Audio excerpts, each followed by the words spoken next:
We three kings of Israel, Saul, David, and Solomon. My name is Adam Green, and we are running still with David as Saul pursues him, and we're observing some of the things that are going on between that. And where we left off in 1 Samuel chapter 27 was that David he had gone and joined himself to the Philistines and lived there, trying to get away from Saul. And he would go on these raids and pretty much kill everybody who was involved with him. He'd bring back some of the livestock, but otherwise he would leave neither man nor woman alive to bring news to Gath, the king, or the king of Gath, who was a king Achish, something like that. At any rate, he just would make sure that the king, Achish, did not get word of what was going on, and Achish trusted David, thinking, he has made himself an utter stench to his people, Israel, therefore he shall always be my servant. Think of it. Think of it from the perspective of someone like me. Here in America, I'm pretty much just a pleb. I'm just a guy, and I'm a citizen, just a normal person. I have no huge standing in anything in particular, especially not in anything political, and I pretty much just kind of have to go with whoever our leaders are and figure it out from there. So if I'm listening to what's being said about the leaders of the day, and I have this leader that was set up, I'm putting myself in the shoes of just a normal, everyday Israelite here. I have this leader that was set up and chosen by God, even publicly. Lots were drawn, and everything fell toward this one leader. He looks good. Sure, he might have some anger issues or something. I don't really know why he's pursuing this David guy, but he fought a lot of Philistines. He did a lot of things, did very well. That's great.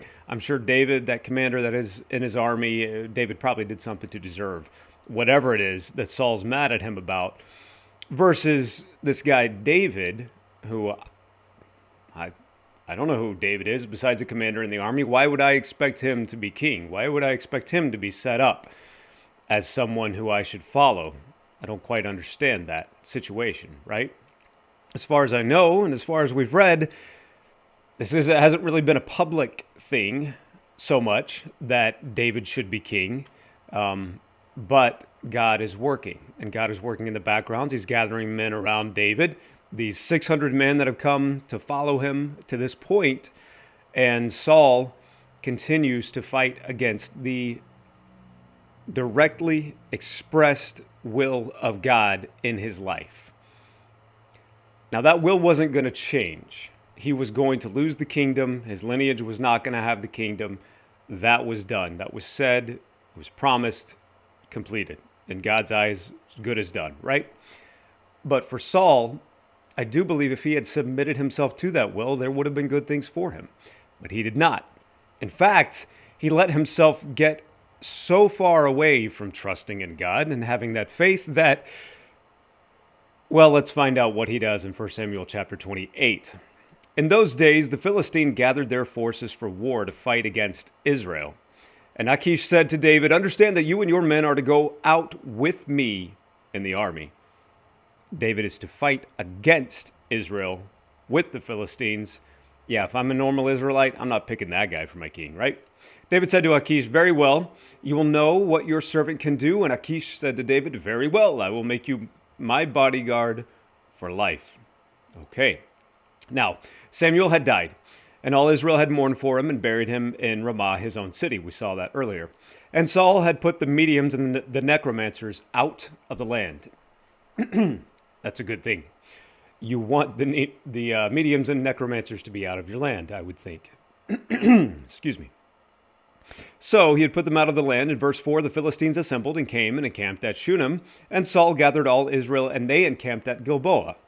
When Saul saw the army of the Philistines, he was afraid, and his heart trembled greatly. And when Saul inquired of the Lord did not answer him, either by dreams or by Urim or by prophets. Then Saul said to his servants, "Seek out for me a woman who is a medium, that I may go to her and inquire of her." You know, just because we don't hear an answer from God, especially not right away, that does not mean we go seek out our answers from somewhere else. God is faithful to direct, right? So he says, seek for me a woman who's a medium. I'll go inquire of her. And his servant said to him, behold, there's a medium at Endor. So Saul disguised himself and put on other garments and went, he and 2 men with him. And they came to the woman by night, and he said, divine for me a spirit, and bring up for me whomever I shall name to you. The woman said to him, surely you know what Saul has done, how he has cut off the mediums and the necromancers from the land. Why then are you laying a trap for my life to bring about my death? This is Saul himself asking her, right? But he's in disguise, so she didn't even know.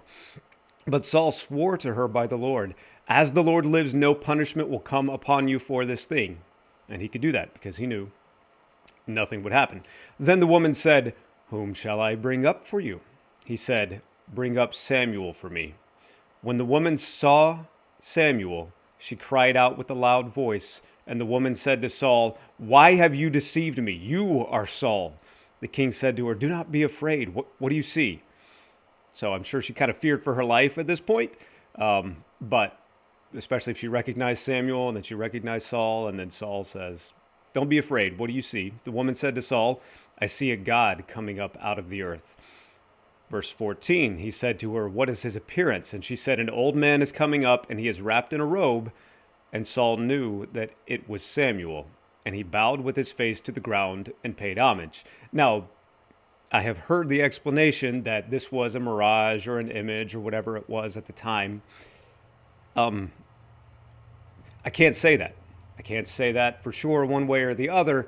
All I can tell you is what the text says here. And the text says Saul knew that it was Samuel. Verse 15, Samuel said to Saul, why have you disturbed me by bringing me up?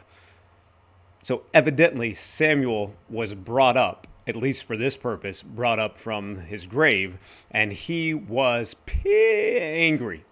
He was angry. Why have you disturbed me by bringing me up? Saul answered, I am in great distress, for the Philistines are warring against me, and God has turned away from me and answers me no more, either by prophets or by dreams. Imagine that. Therefore I have summoned you to tell me what I should do. If you fight against, picture this, okay? If you fight against your father or your mother, and you constantly go against whatever it is that they're telling you, whatever it is that they're telling you they want you to do, if you're a child, right?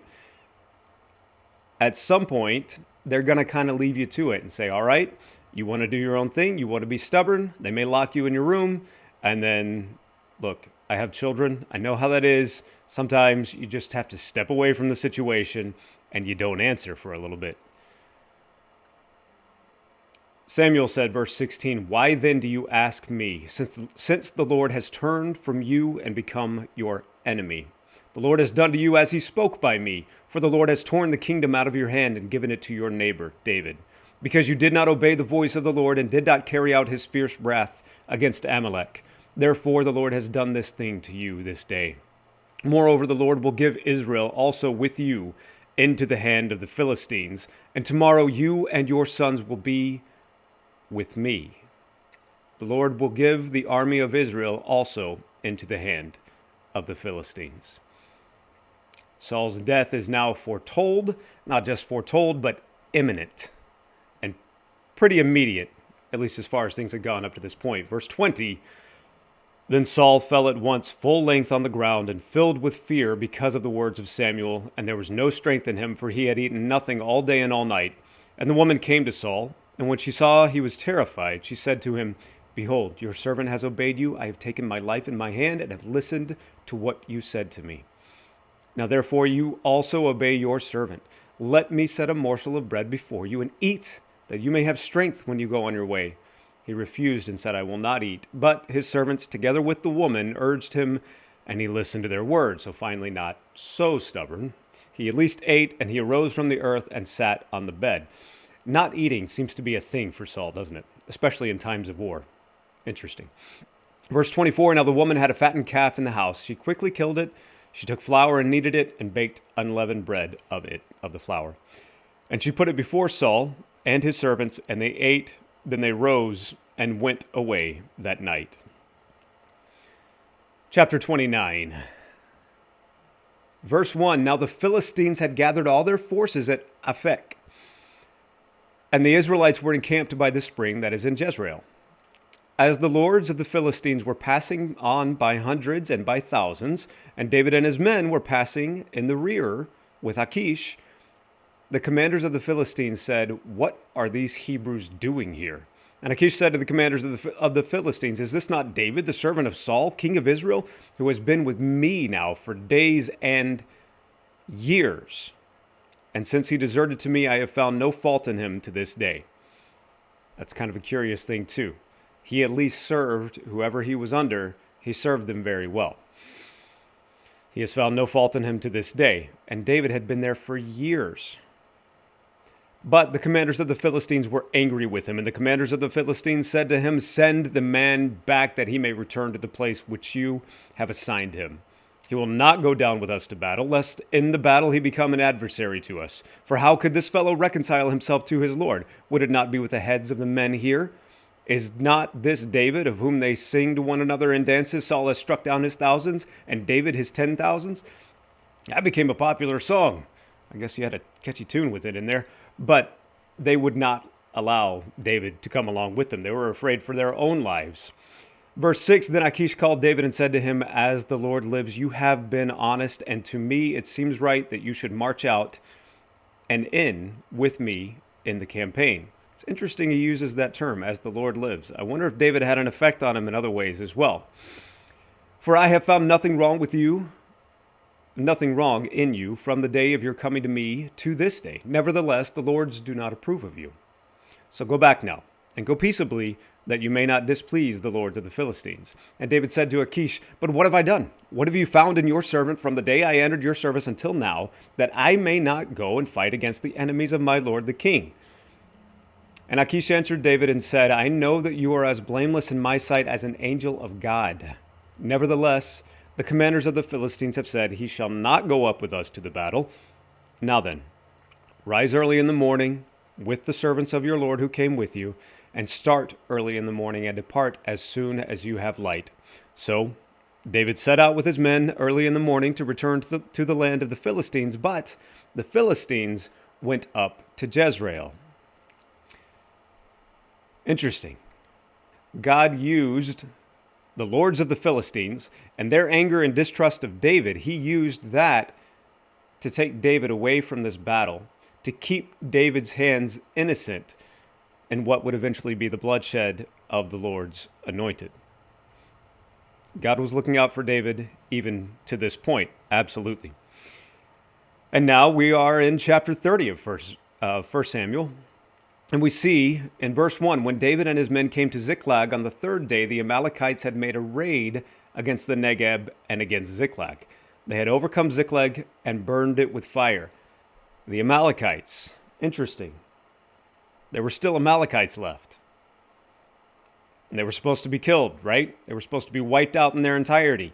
So obviously, not everybody was wiped out, and now it's come to haunt David at this point. So they overcame Ziklag and burned it with fire. This is where David had lived. But it also means that David's home was no longer able to be lived in at this point. He had to find somewhere new, and we'll see how that kind of comes up. This is all God's hand working and weaving throughout David's life to bring him where he wants him to be. Verse 2, they had burned Ziklag with fire and taken captive the women and all who were in it, both small and great. They killed no one, but carried them off and went their way. Now when David and his men came to the city, they found it burned with fire, and their wives and sons and daughters taken captive.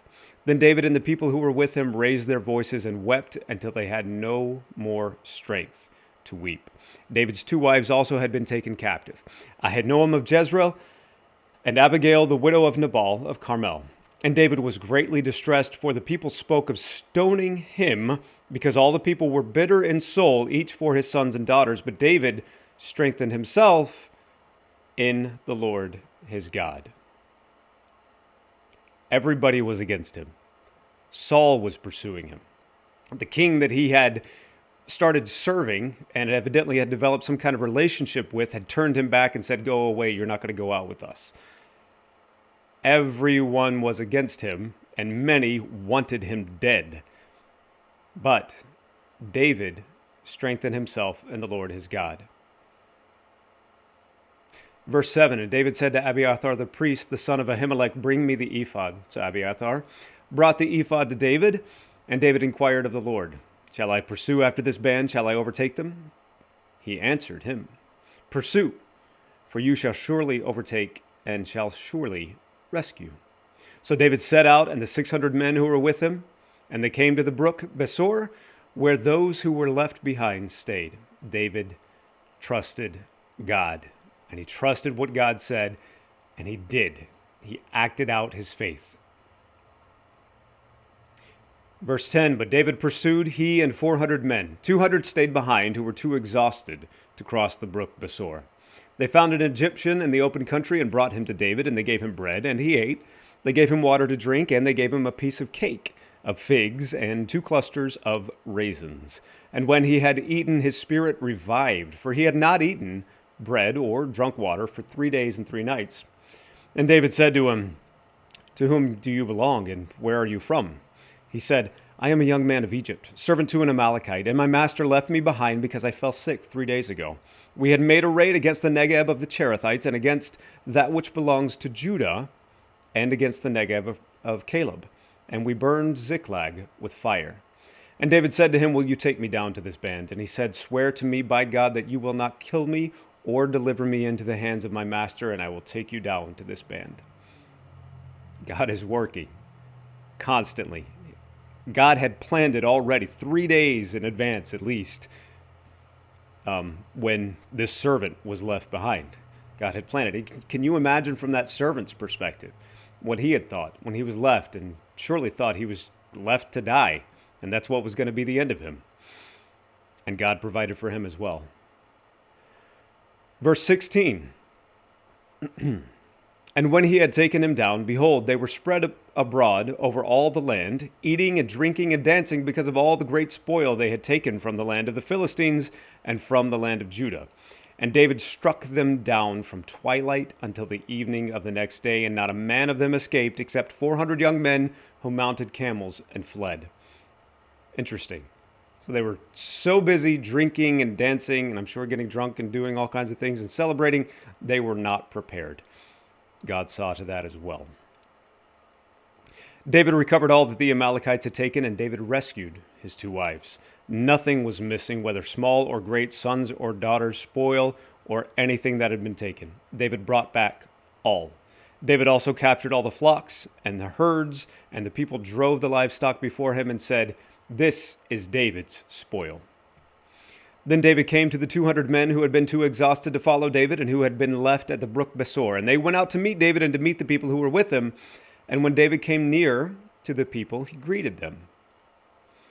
Then all the wicked and worthless fellows among the men who had gone with David said, because they did not go with us, we will not give them any of the spoil that we have recovered, except that each man may lead away his wife and children and depart.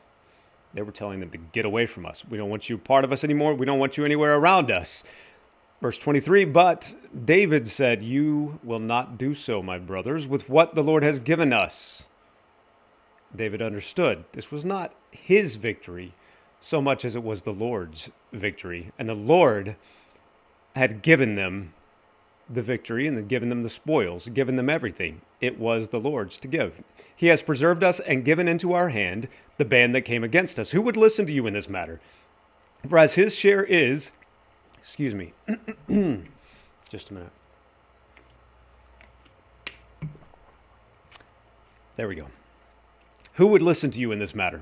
For as his share is who goes down into the battle, so shall his share be who stays by the baggage. They shall share alike. So evidently these men at least still had a role in protecting all the belongings of the people that were with David.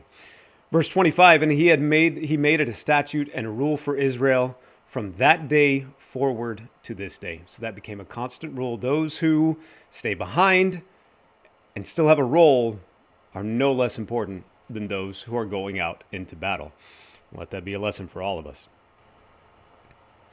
Verse 26, when David came to Ziklag, he sent part of the spoil to his friends, the elders of Judah, saying, here is a present for you from the spoil of the enemies of the Lord. It was for those in Bethel and Ramoth of the Negeb and Jatir and Aroer in Siphmoth and Eshtemoa and Rachal and the cities of the Jerahmeelites and the cities of the Kenites and Hormah and Bora, Ashan and Athach and Hebron, for all the places where David and his men had roamed. Remember, some of this they had roamed, some of it they may have actually stormed part of these places and raided part of these places, but David is now gathering allies to himself as he is giving of the spoil. Here is a present for you. Gives them the spoil and brings them to himself. And now we see in chapter 31, and I'll let chapter 31 more or less speak for itself. I'll do very minimal talking on it. Verse 1 of chapter 31. Now the Philistines were fighting against Israel, and the men of Israel fled before the Philistines and fell slain on Mount Gilboa. And the Philistines overtook Saul and his sons, and the Philistines struck down Jonathan and Abinadab and Malchishua, the sons of Saul. The battle pressed hard against Saul, and the archers found him, and he was badly wounded by the archers. Then Saul said to his armor-bearer, "Draw your sword and thrust me through with it, lest these uncircumcised come and thrust me through and mistreat me." But his armor-bearer would not, for he feared greatly. Therefore Saul took his own sword and fell upon it. And when his armor-bearer saw that Saul was dead, he also fell upon his sword and died with him. Thus Saul died, and his 3 sons and his armor-bearer and all his men on the same day together. And when the men of Israel who were on the other side of the valley and those beyond the Jordan saw that the men of Israel had fled, and that Saul and his sons were dead, they abandoned their cities and fled. And the Philistines came and lived in them. The next day, when the Philistines came to strip the slain, they found Saul and his 3 sons fallen on Mount Gilboa. So they cut off his head and stripped off his armor and sent messengers throughout the land of the Philistines to carry the good news to the house of their idols and to the people. They put his armor in the temple of Ashtaroth, and they fastened his body to the wall of Bethshan. But when the inhabitants of Jabesh Gilead heard what the Philistines had done to Saul, all the valiant men arose and went all night and took the body of Saul and the bodies of his sons from the wall of Bethshan, and they came to Jabesh and buried him and burned him there. And they took their bones and buried them under the tamarisk tree in Jabesh, and fasted 7 days.